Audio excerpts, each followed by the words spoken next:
Elijah is an artist turned designer, still an artist. So I went to I went to Delaware College of Art and Design, where I studied graphic design.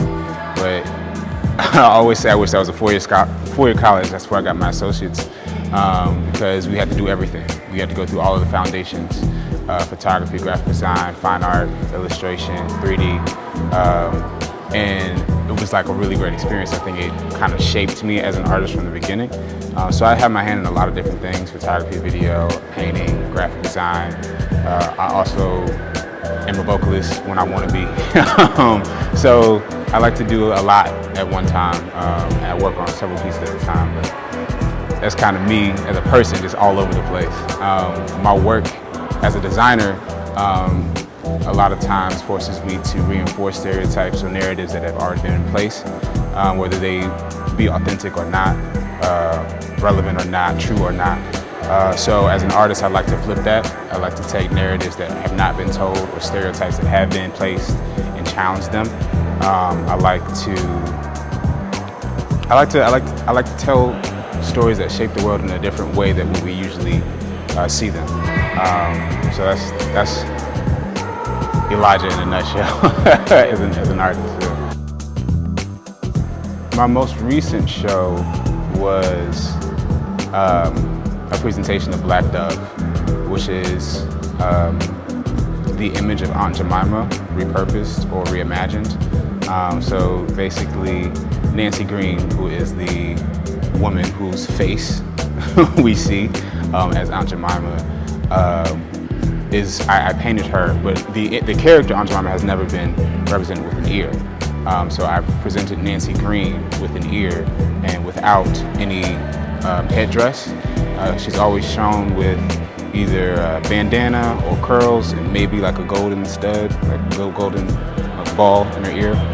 But I want to say it was some years ago, less than 10 years ago, there was a case that was brought against PepsiCo and some other big name companies that was basically coming for royalties, unpaid royalties, for the representation of Nancy Green and the recipe, the self-rising pancake that was allegedly or supposedly developed by Anna Short Harrington, I believe her name is. I hope I got that right. But this case was just very interesting to me when looking at the fact that Aunt Jemima has never been represented with an ear. It's like coming at a time where like artists are putting out a seat at the table, and when I get home and homecoming or 444, what have you, like when we're telling our stories, it just felt really ironic that someone was being sued for misrepresenting someone's work and or likeness. So things like that. Thinking about the story from a different lens. Those are some of the things, the ideas that I like to present in my work. I think my involvement in social practice and social justice is really an attempt to it's an attempt to grow myself and humanity as like a well-rounded individual, for lack of a better word. And I think that social practice arc sharpens the blade in that front. I am the son of Wendy and Keith Glover. We're from Maryland. Grew up deep in the woods of La Plata, where it was kind of like isolated, and you know the only kind of activities you were doing is like playing outside or drawing, coloring. You know, so I came from that. Came from a very isolated world, but it was like filled with imagination. Wow, what am I inspired by? I think my work kind of answers that question, right? So I'm inspired by people. I'm inspired by interactions that people have with each other.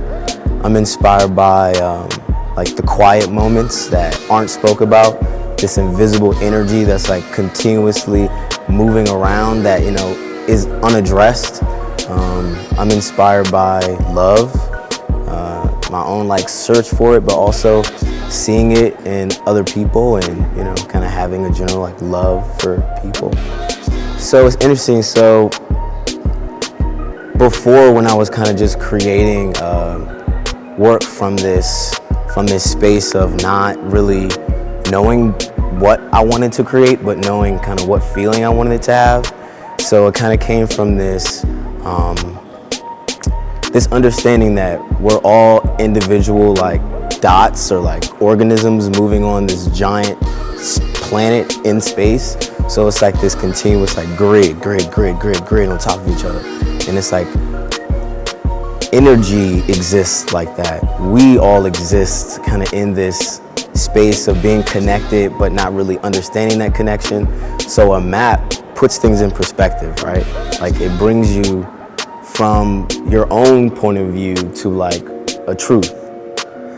And that's really where it came from. Art is a lifestyle, more than anything for me.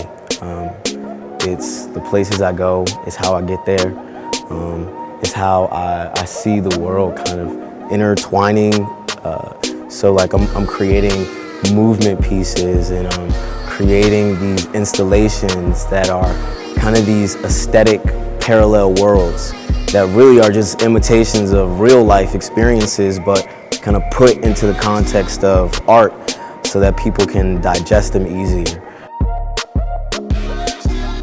It's an interesting thing about owning work and buying work. I think that you're like borrowing it. You're contributing to the artist when you pay for a piece from the artist. You're like contributing to the artist to, you know, invest in them creating more. But at the same time, that energy isn't just for you. Like when you buy it, like you share it with other people. It touches a certain, you know, aspect of your life for a period of time. Like the work that I'm creating is not about one time. It's about kind of this timeless space that we exist in. And if the piece that, you know, you're interested in, it makes sense for you at this point in your life, then, you know, put it on your wall, you know, contribute to the craft. If you are someone who, you know, loves having people over, get the piece so that you can, you know, invite your friends over and continue to have a conversation about it and really make a culture out of not only investing in artists, but, you know, showing art, showing your collection, you know. I want people to understand that the work that I'm creating is individual, it's energy, it's specific, it's refined, it's thought-provoking, and it will continue to challenge you to kind of reevaluate your life and your experiences. Nikki Lava, I am very spiritual.